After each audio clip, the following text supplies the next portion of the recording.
Kama unavyoona hapa tuko na champion Katoto aka Magoma.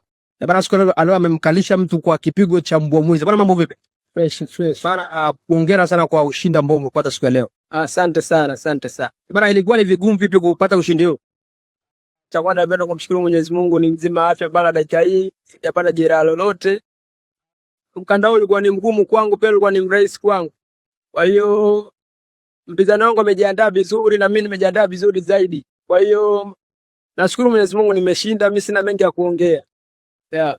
Bana kwa jinsi ulivyo watu wakikuangalia na kitabu cha kutembeza siku ya leo, hawezi kuamini ipi siri ya mafanikio yako. Cha kwanza nipende kuambia kwamba sura sio roho. Mimi ni kijana mdogo na kijana ambao nimeachiwa urisi wangu mimi na mzee wangu marehemu Shaban Magoma, popote alipo Mungu ampe kauli thabiti. Kwa hiyo nashukuru Mwenyezi Mungu kwa support yao, wanangu wote waliokuja kunisupport, pia pamoja na meneja zangu wote.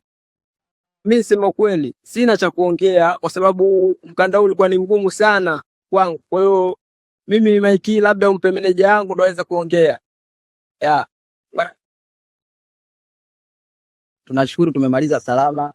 Kama unavyoona huyu pia namuona ni champion. Mazuri, tutegemee mazuri sana kwa sababu sisi tunataka kumtengeneza Tanzania waone watu waone maajabu kwa sababu ni kijana mdogo.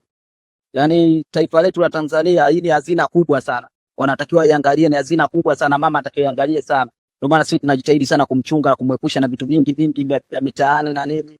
Ndio maana unaona matunda yake tunaona kama kwa sababu alale mapema na mwepusha na vitu vingi, matokeo ndo kama haya. Mpinzani mkanda ulikuwa mgumu kwa sababu tulipanga tucheze naye fight iliyopita, mpinzani akatoa matatizo. Alipotoa matatizo mkanda tukaweka pembeni, tukachukua mtu mwingine tukacheza naye, fight ikaisha. Kwa hiyo leo hii tukamtaka yule arudi ili ajipange, tukampa muda mwingi wa kujipanga. Ndio maana fight pia mmeona imesumbua, lakini tumemaliza sana. Bana fight inasemekana kwamba ingetakuwa ishe mapema. Shida ilikuwa nini? Shida hatujajua.